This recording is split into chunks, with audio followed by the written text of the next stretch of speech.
Hello everyone. In the previous class, we have seen programming the 8051 to transfer data serially and importance of TI flag.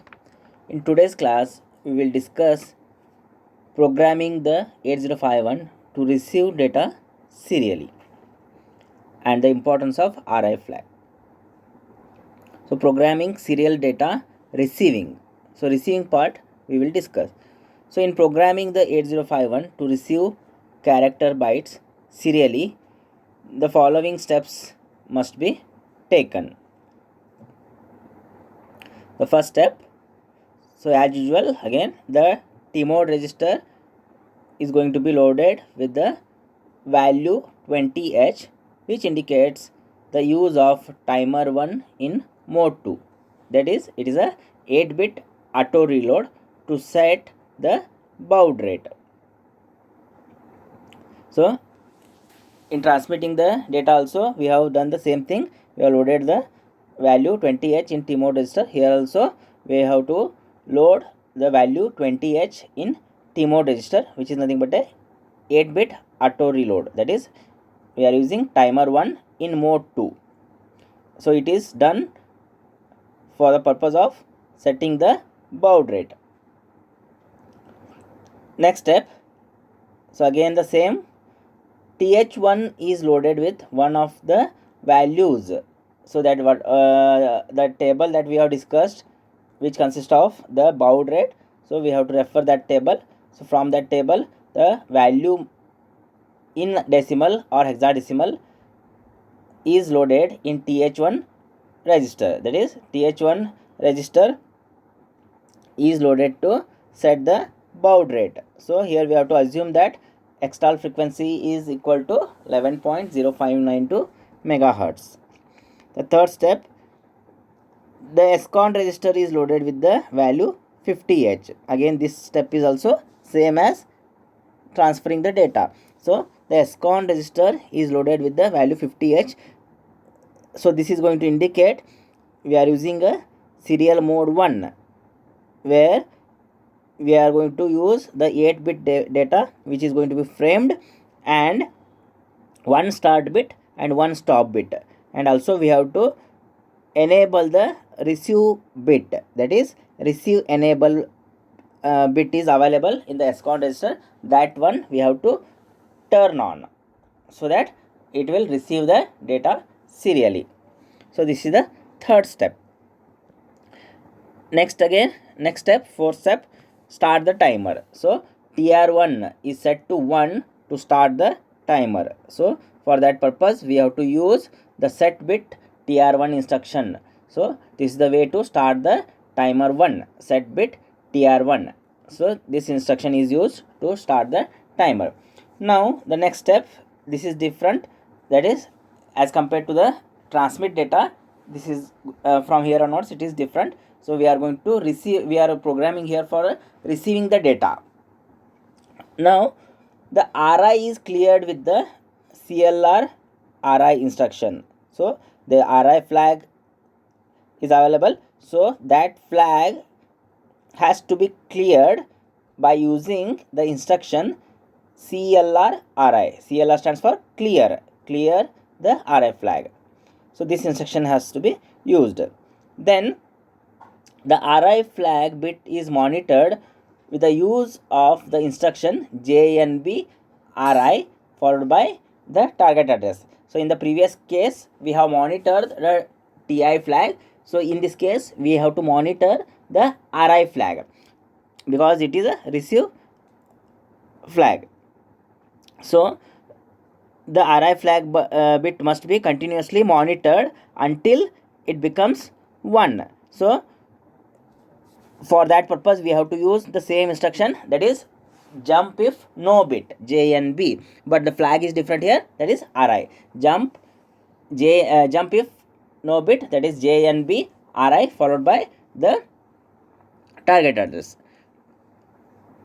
to see if an entire character has been received or not. So when next step, when RI is raised, when the RI flag is raised, that is equal to 1, SBUF has the byte.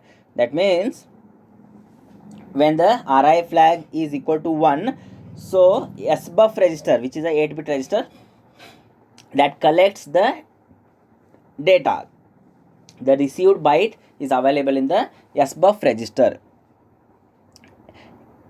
Its contents are moved into a safe place. So remember here, once you are going to get a byte of data in SBUF register, that data has to be moved somewhere else in any general purpose register or in a memory location. So that is going to be moved or loaded into any one of the register or memory location, so that it will be safe. Otherwise the data will be lost if you are not going to save that. Then next step, to receive the next character, what we have to do is again repeat from the step number 5. That is, go to step number 5 and follow the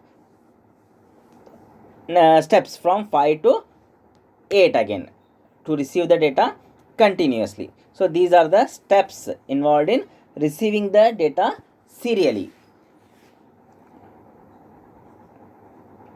So this is an example. Write a program for the 8051 to receive a byte of data serially and put them in port 1 P1. Set the baud rate at 4800, 8-bit data and 1 stop bit. So as we have discussed the steps, so steps, after following the steps, the same thing is converted into assembly language program. So first step is to load the tmode register, that is a value of 20h, which indicates a 8-bit auto reload. So move tmode comma hash 20h, a immediate value 20h, so which selects the timer 1 in mode 2, which is nothing but a auto reload, 8-bit auto reload. So 20h is copied into tmode register. Next, as in the question they have said that baud rate has to be 4800, so refer the table. For 4800, its decimal value is -6, or you can load the hexadecimal value FAH into TH1 register. So it will set the 4800 baud rate. So move -6, that is immediate number, into the TH1 register. Next, load the value 50h into SCON register. So SCON register will be having 50h, which indicates it is a 8-bit data is going to be received. The size of the data is 8-bit.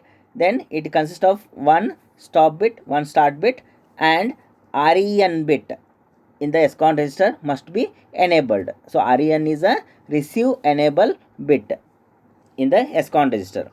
Then start the timer by using set bit TR1. Then monitor the RI flag here. So in previous case we have monitored TI flag, here RI flag is monitored. So wait for character to come in. That means unless and until the character is not going to be placed in the SBUF register, RI flag remains 0. So that is monitored continuously by using the JNB instruction. If it is 0, again it go back to the target address, that is it is in the same instruction. So it is repeatedly executing the same instruction again and again until RI becomes 1. So once the character is received in SBUF register, RI flag is high. So once the RI flag is high, the instruction fails, so it will come out of the loop and executes the next instruction. So next instruction is move a comma SBUF. So SBUF has the data already which is received data, so that is copied into a safe place. So here the safe place means the value available, the data that is available, 8-bit data, is copied into a 8-bit register, that is accumulator. So saving incoming byte in a accumulator. Then as in the question they have said that put the data into the P1 port. So copy the data into the port 1. So move P1 comma A.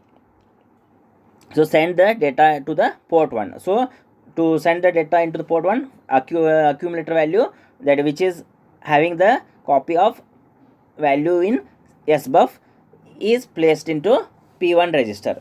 Next, manually you have to clear the RI flag so that next byte can be received. So clear the RI flag by using instruction CLR RI. So it will get ready to receive the next byte. Next, to repeat the same procedure continuously, go to the step number 5, that is clear. After clearing the RI, you have to monitor the JNB RI, that is RI flag again. So short jump SJMP, which is an unconditional jump. By using unconditional jump, go to the monitoring the RI flag. So this is how 8051 receives the byte of data serially, and we have already put that data into P1 port. So at the baud rate 4800 with 8-bit data, 1 start bit and 1 stop bit. Next we'll discuss the importance of RI flag. So whatever already we have discussed, the same thing here in receiving a bits via its RxD pin. So here the data will be received via the RxD pin that is available on the 8051 IC. 8051 goes through the following steps. The first one is it receives the start bit.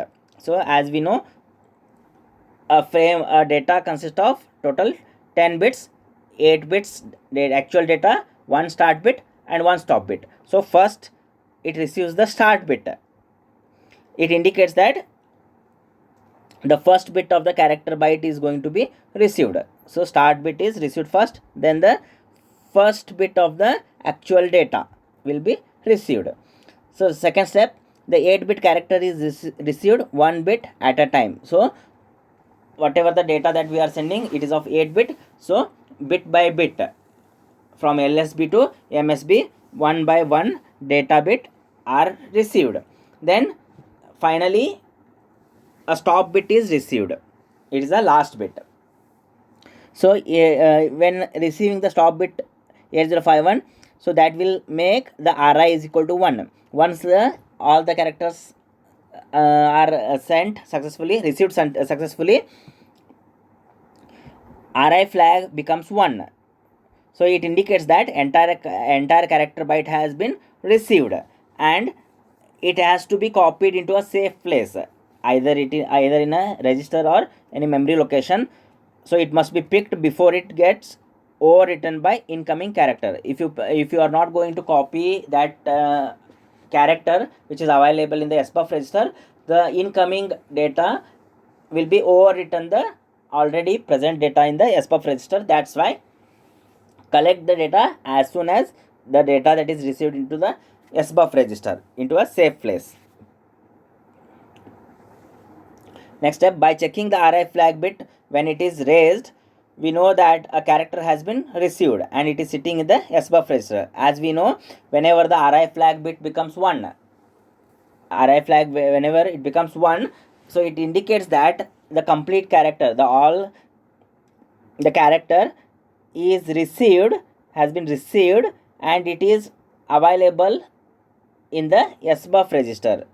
So when we copy the SBUF content into a safe place in some other register or memory location before it is lost. So as already told you, before receiving another byte of character, it has to be copied somewhere else. So we have to place either it in any register or in a memory location. So next step, after the SBUF contents are copied into a safe place, the RI flag must be forced to 0 by clear RI in order to allow the next received character byte to be placed in the SBUF. So RI flag is raised automatically, but it has to be cleared manually. So to clear that RI flag, we have to use CLR RI instruction, so which clears the RI flag. Failure to do this causes loss of received character. If you are not doing this one, so whatever the data that is going to be received will be lost. So from this discussion we can come to a conclusion that by checking the RI flag bit, we know that whether or not 8051 received a character byte. So from this discussion we can say that by checking the RI flag bit, we know whether or not 8051 has received a character byte. If we fail to copy that SBUF register into one safe place, either in a register or memory location, we are going to be in a risk of losing the received byte. That's why we have to copy that particular data that is available in the SBUF register either in any 8-bit register or in a memory location. So another thing is, it must be we have to notice that the RI flag is raised by the 8051 automatically whenever the data or byte is received completely, but we have to manually clear the RI flag. So the method to clear the RI flag is by using the CLR RI instruction. We have to also note that if you copy SBUF into a safe place before the RI flag bit is raised, we are in a risk of copying garbage value. So remember here, if you copy SBUF into a safe place before the RI flag bit is raised, even before the RI flag bit is raised, if you copy the SBUF register into safe place, we are saving the wrong byte. So that is nothing but it's a garbage data. That's why wait until RI flag becomes 1. Once the RI flag becomes 1, you can copy the data that is available in the SBUF register into one of the safe place. The RI flag bit can be checked by instruction JNB RI followed by the target address or by using an interrupt. So by using that interrupt, we are going to discuss it in the next module. Thank you for watching the video.